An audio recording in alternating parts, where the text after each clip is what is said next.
Hi, my name's Imani Mitchell. I am a writer and director in Sacramento. I just recently put out my feature film Whirlpool. It's currently trending with some film festivals, and currently I'm working on a short film that will hopefully be out in September.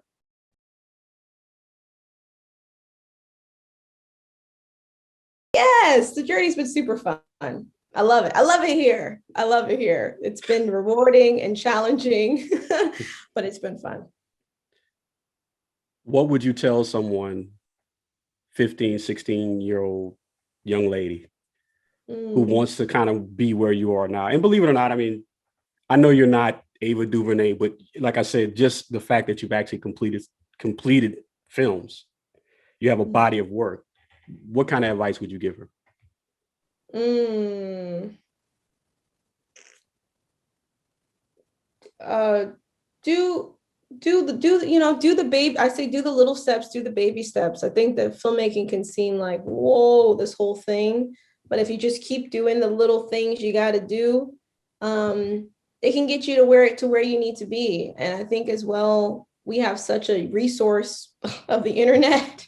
YouTube and Google. I mean, you could go down a rabbit hole trying to find, whatever. How do I film? How do I do film? You can find 10 different, 15 different videos. So I think use the resources that are available, but then also to just trust the process, and take the baby steps, and don't be too hard on yourself. That's really the biggest thing. Yeah.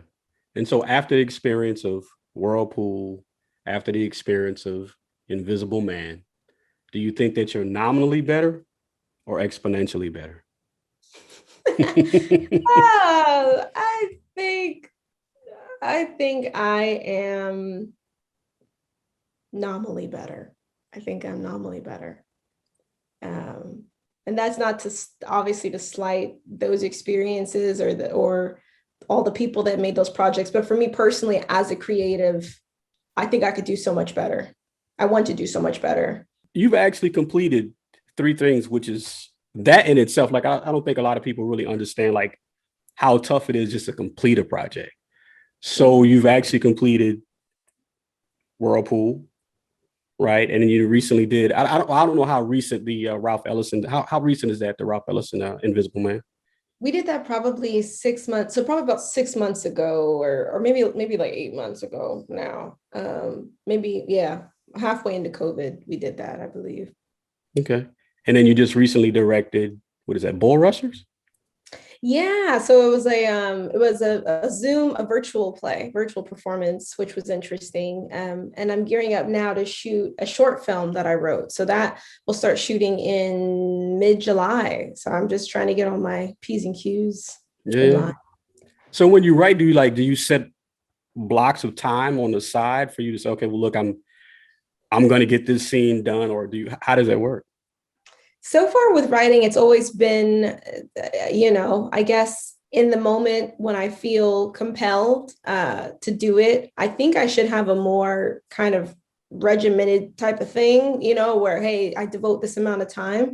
But often it's just been this very organic sort of, wow, I'm really moved by this thing. I can't get this thing out of my mind. And so let me just sit down and finish, the first draft. And then I think after I finish the first draft, that's where I get a little bit more disciplined because I know that I need to do it, a second and a third, and I need some revisions. And so that's where I start saying, okay, devote this amount of time to, revising, getting feedback.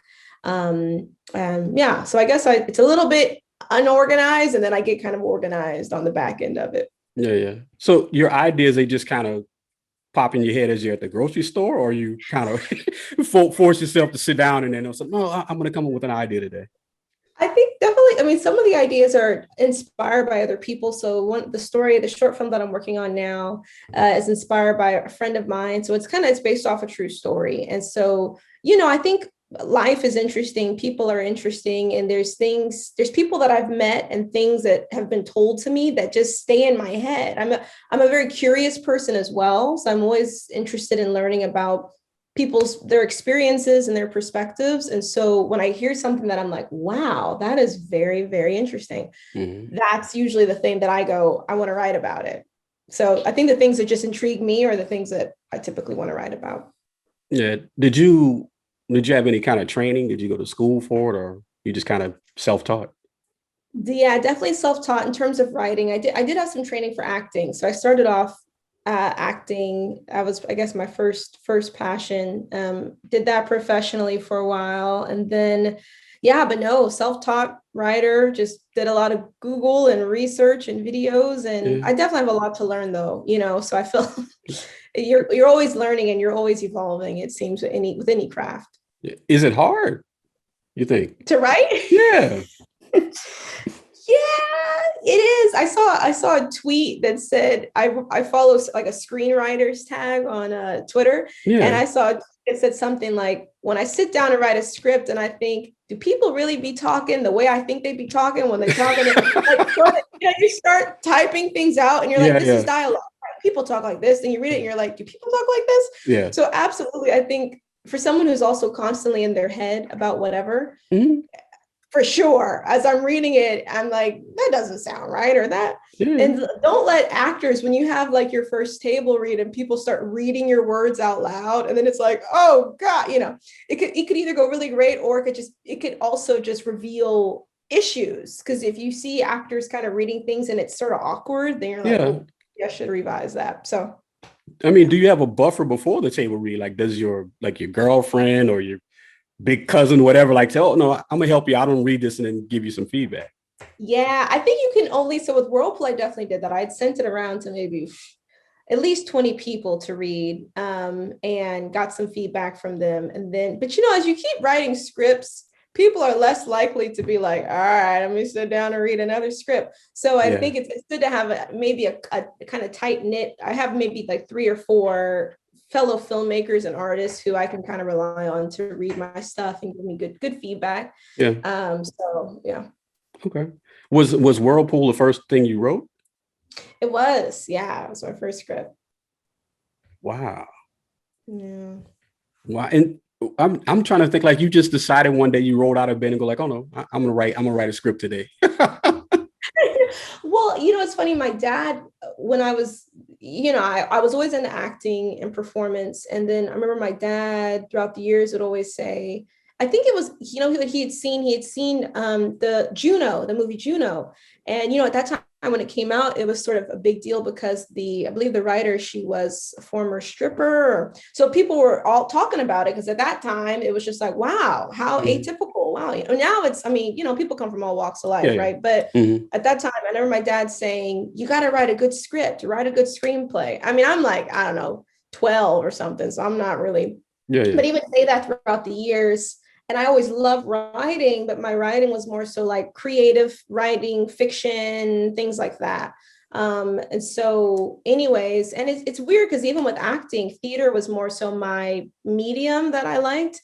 And I didn't really get into film as much, but film is the medium I like to write in. Yeah.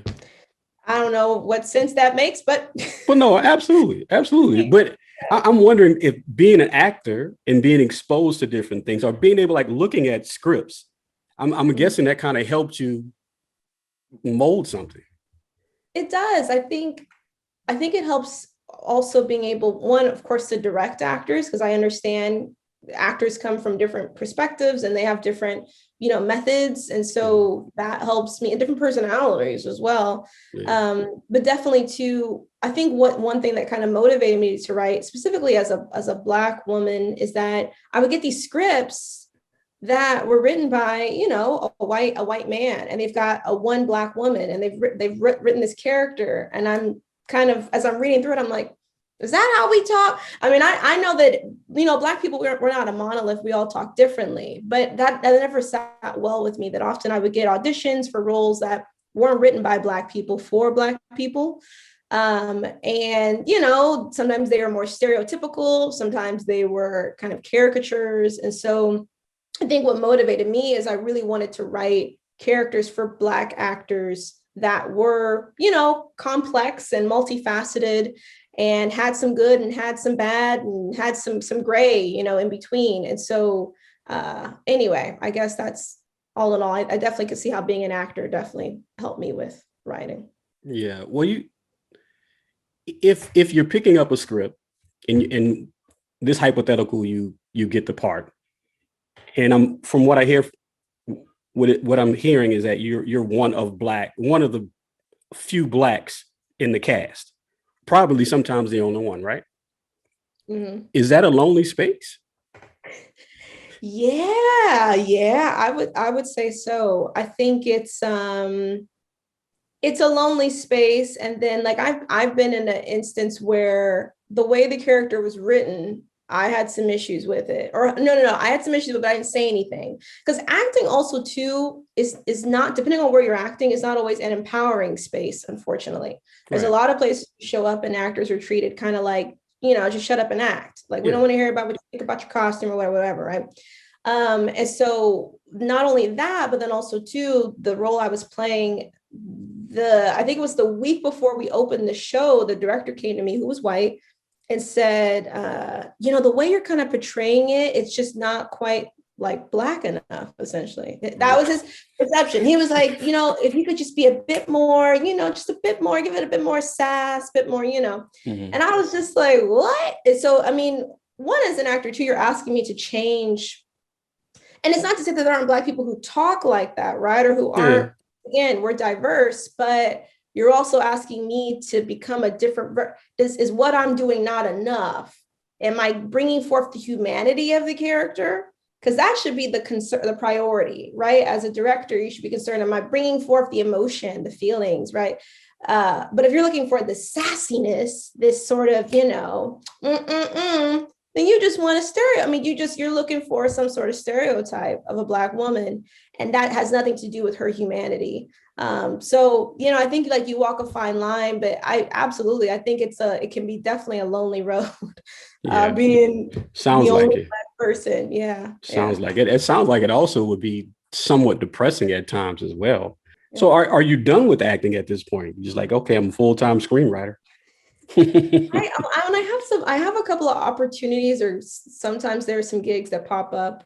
But for now, I think I'm just screenwriting and directing. I would honestly like to get less into writing and more into directing. Okay. I Yeah, think, yeah, I just think I'm kind of in a catch-22 where I know the stories I want to see. People say like, if you want to see it, make it. So I that's feel right. like I kind of got to write it.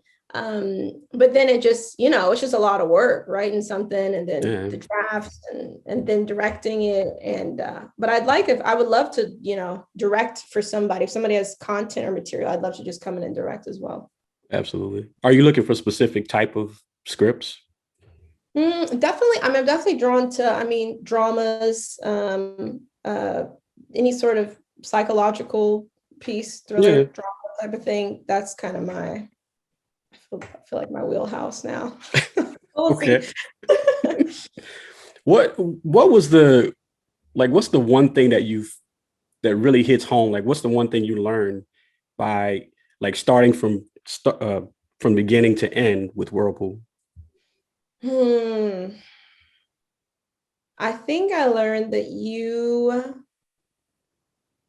no one is going to believe it unless you do. So, you know, I think I was fortunate in many ways to have people around me who were like, wow, I see what you're trying to do. Mm-hmm. Um, but I think you have to really believe in it. And I think you have to present it in a way that's kind of, professional, and it doesn't mean we all are, many of us, or at least me, I'm a struggling artist. Like I ain't got all Yeah. the money to make all the things I want to Mm, make. But I think if people see your vision and they see that you're dedicated and that you take yourself seriously, it goes a long way. So I feel like for me, that was kind of the prevailing thing, was staying grounded and staying focused.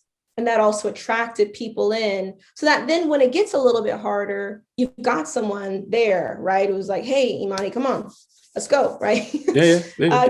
It could be a long, hard road. So I would say that. Did it turn out the way you thought it would? Like, you know what I mean? Like you have this vision in your head, not so much the movie, but the process. Like it's like, okay, I kind of understand the process. Did that match what you felt like the process is or was? I would say yes. I mean, I'm a harsh critic on myself. So I'm Mm-hmm. always like, it could have been this, it could have been that, and I was also so green. I mean, so new to anything. So there was just a lot of, rookie mistakes. Yeah. And for me, it was hard when we came into editing. I'm like, because there's scenes where I'm like, gosh, the sound is, and I can remember exactly what we were doing that day and why the sound was bad and why, so, but again, though, I think like not being too harsh, right, on myself and kind of giving myself some grace to get through it. So yeah, it was a long road, but I think ultimately I'm very happy with the final product. Well, I do have to say this.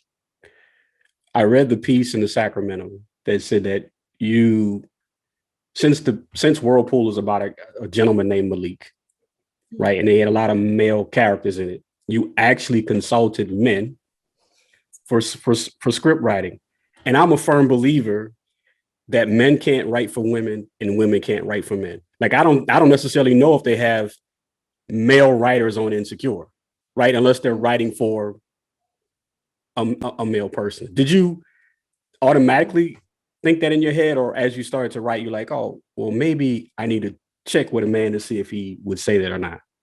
Yeah, I think that's a great question. Yeah, absolutely. Because when I first wrote the first draft, I sent it to a friend who was a man, a Black man, and he immediately was like, "So, there's certain vernacular, or just when there's kind of like, all right, bet, or cool, man, that's cool, man, whatever." But I would kind of embellish or do too much, and he's like, "We wouldn't quite say that. We might say a little shorter version of that." Yeah. So that was helpful for me. I think for me, all that stuff was helpful to get, but I also knew that in terms of the character and the complexity I wanted him to have was important for me. And I felt that even though obviously not a man, I felt that I could contribute to that in a way, and hopefully bring some authenticity, because men and women are people, right? We're human. Right. So when it comes down to the character of Malik and kind of his emotional trauma and the things that he's going through, I think some of that even in some ways is a reflection of some of the things I went through in my own personal life. And so anyway, hopefully it seems authentic to people. But and the next script I wrote, also the two leads are men, Black men. Well, So but I guess I was gonna ask you that, like, how much, although they have male characters, I was gonna ask how much of you is in, each person, or is in the script. oh, I think, well, I will say this, that I've found in my life, how do I explain this? Most of my life, I spent time being very hard on myself. I think we have an idea of what's good and what's right and what we should be doing. And then you kind of slip and fall and you make mistakes. And then it's like, am I a bad person now? Am I bad? And will I ever, get back on track? And I think the answer is somewhere in the gray. And I think the gray is a very relatable space for people, because none of us are just so good and so bad, right? Of course, there's awful people, right? Yeah, But yeah, I think yeah. most of us live in this gray. And so I think for me, with the film, with all the characters I try to write, they live in that gray area, or they live in this sort of indecisive place, or in this sort of what's this word, a sort of regretful place, or whatever it may be, that I think a lot of people can relate to. And so maybe that's the component of myself that I've brought into my characters so far. Yeah. Well, I mean, but you are proud of your work, right? Yeah, I am. Okay. Okay. All I am. Yeah, Well, yeah. you should be. Like I said, it's man. Like I said, it's. Listen, I've seen people when I'm searching for people or through people. Were you? How nervous were you on a scale from 1 to 10 on your first day on the set? Oh gosh, I was so nervous. I'm trying to remember our first set too, or the first shoot we had, but super nervous. I mean, because it's kind of like, when you're in an indie kind of filmmaking space, whoever the director is, or you're kind of like the general for the whole shebang. Yeah. On an A-list movie set, like Ava DuVernay she's in her trailer for a while, then she like comes out, and maybe and then she just tells the assistant director, then she probably goes back, but Yeah. with me, I mean, there's definitely this, not only directing, but making sure everybody's there on time, and where's so-and-so, where is this actor, and do we have the food, and do we have this, and do we have that? And so it was very nerve-wracking, because I think I was wearing a lot of hats. And ideally, I probably would not like to do that. I'd like to get to a Yeah. place where I Yeah. could 2 hats or 3. Yeah. But I feel like at times I was wearing like 8 hats, and everybody was kind of looking to me for, you know, the next move or the next step, of course, right? But it definitely is nerve-wracking. It's a lot of pressure. Yeah, heavy is the head that wears the crown, they say, right? Yeah, Mm. yeah. So is the goal to be where Ava is? Is that your goal? Yeah. I would say, I mean, yeah, I love Ava DuVernay, by the way. I should say that, but I would say so. But again, too, I try to not be. I feel like with film, it's easy for people to kind of get into the oh, my name, you know, I want to be rich, I want to be, and that's not really my interest, and I don't even know if I want to be famous per se. I think ideally I would like to get to a place where the writing I do or the whatever my creation is I can do it full time and I can live comfortably off of that. Because I work full time in an Yeah, yeah. entirely different you know, industry. Yeah. Oh, yeah. Absolutely. Yeah, Mm. as many artists do. And so I think that would be the goal, is just to be able to transition, you know, completely to art. So Invisible Man, why'd you do that? So my director of photography, Joey Cassius, so he shot Whirlpool, and he reached out to me and was like, hey, I've always really loved, have you ever read Ralph Ellison's piece, Invisible Man? I was like, yeah, you know, years ago. Yeah. But he's like, I've always really loved that piece. And I thought, what if we did some sort of short film, sort of, you know? And so I got the text of, you know, Invisible Man, and really I kind of adapted it. So it's still the original text of Ralph Ellison, but I kind of modernized some of the pieces and, you know, move some things around. That's right. So the short piece is actually, I think it's the first half of the first chapter and the last half of the last chapter. So it's like bookends of the book. And we teamed up with this young actor who's actually in Whirlpool, Caleb Roberts, who's fantastic. And I thought it was a good piece. And I think, I mean, Invisible Man is just such a classic piece, and this idea of, and very much represents, you know, the Black experience of this feeling of not being seen. And of course, the character sort of goes into this underground, and hides away from the world. But it was important too at the end of the short film to show him emerge from the, you know, and which again, I think really anybody could relate to that, whether you're going through some sort of depression or you're going through some sort of anxiety, right? And so, yeah, I thought I definitely, though, it opened up my mind to short films, because I think it's really cool to tell something. And if you can pull it off and make it impactful and make it like 3-4 minutes, you can also keep the attention span of people. Were there any licensing issues? Did you? No. I'm not going to tell anybody if you don't. Don't tell. Okay. Mr. Ellison's estate. No, as far as I know, you know, we've been okay. Part of your theme, or part of who you are, is the Black experience in Black film. So I'm going to give you the magic wand. You control Hollywood. Like, what's the fix? What's the fix? I don't want to say for us, but what's the fix for what you want?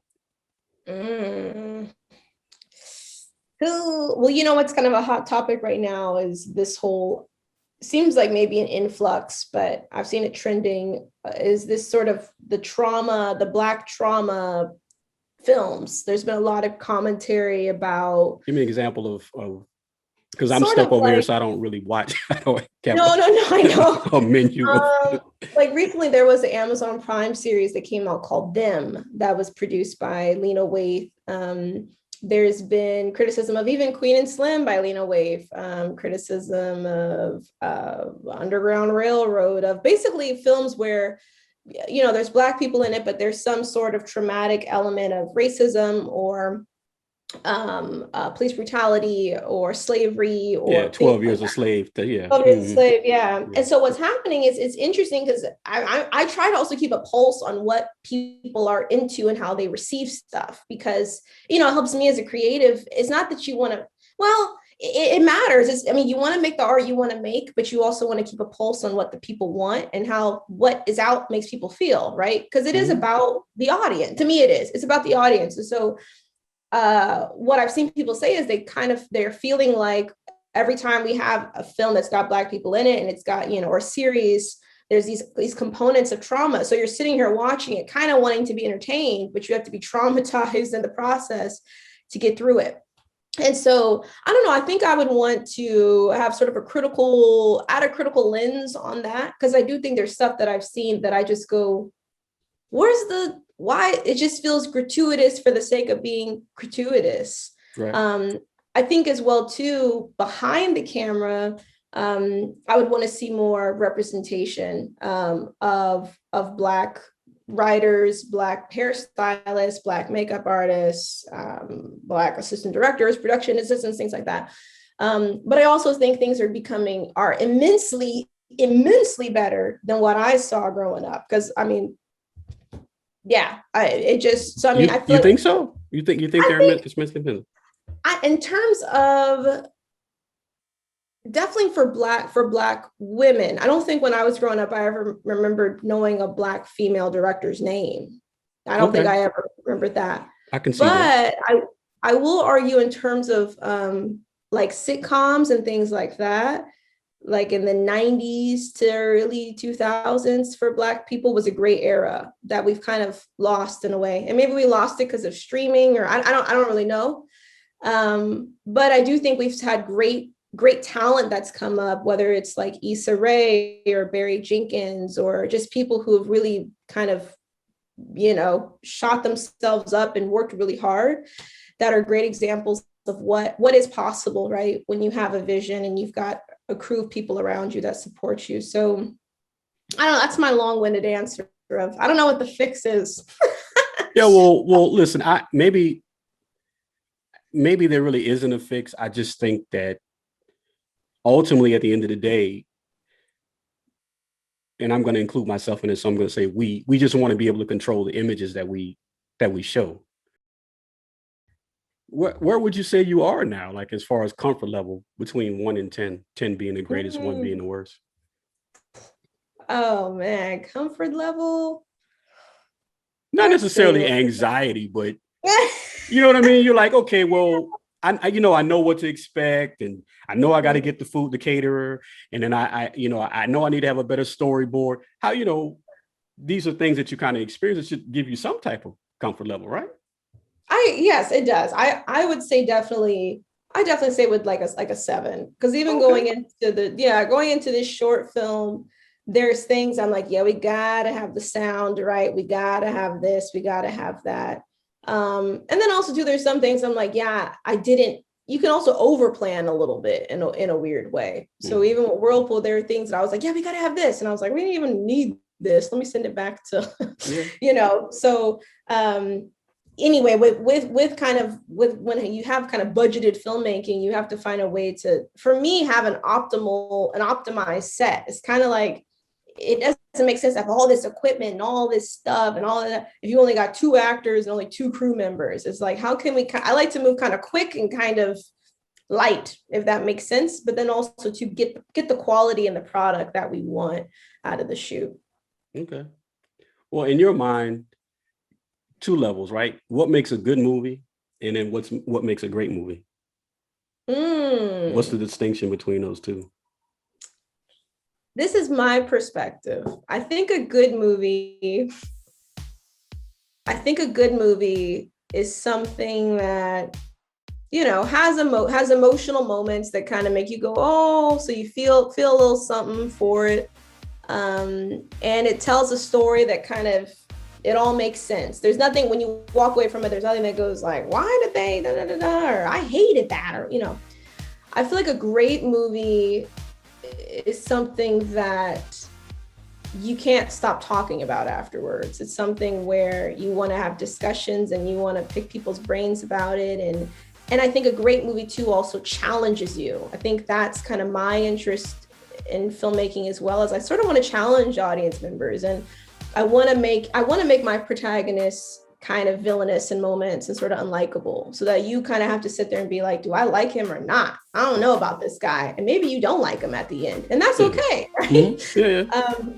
But I think that's more interesting. So kind of, there's a lot of filmmakers throughout the years who like to push the envelope and be very provocative with their films. And sometimes I'm like, all right, like we get it. Mm-hmm. But I think it's always good for audience members to have a little bit of a challenge, while also to hitting all the other marks, right? Like having a good story, and good acting and things like that. Well, speaking of that, Which character in Whirlpool do you think your audience connected with most? Oh, I would say probably from the reception I got, it was probably so Malik has a daughter, Camille, who's Okay. about 17. And I would say it seems like people connected with her quite a lot. Um, and I don't know if, and sometimes the synopsis I have for it is kind of funky, but essentially Malik in his youth, due to this different circumstances, essentially has kidnapped his daughter, who he's raised her from about like 2 or 3 all the way up to 17. And so that's really the bulk of the movie takes place when she's about 17, and has always sort of felt intuitively that something wasn't right and never really also knew who her family was. And Malik has managed to create this sort of facade about their life and who he is and what he wishes he could be, while hiding, of course, how he came to be her father. And of course, the secret comes out, and that's kind of the bulk of the story. But I saw that a lot of people related to Camille because, one, I mean, it's hard not to connect to her because you see this young girl who feels like things in her life don't quite add up, and she's trying to make sense of it, while we all know her father is actively lying to her. And then kind of her own mental health and her own just emotional well-being kind of spirals out because of the actions of her father. And so I think a lot of folks related in a multitude of ways. And I mean, I even had people read the script and said, I relate to Camille because, I never knew who my father was, or I had an absent father, I had an absent parent, which is very common for a lot of us. And so That's right. Yeah. So that was really interesting to see. And people definitely had a mixed vibe on Malik, which is what I wanted.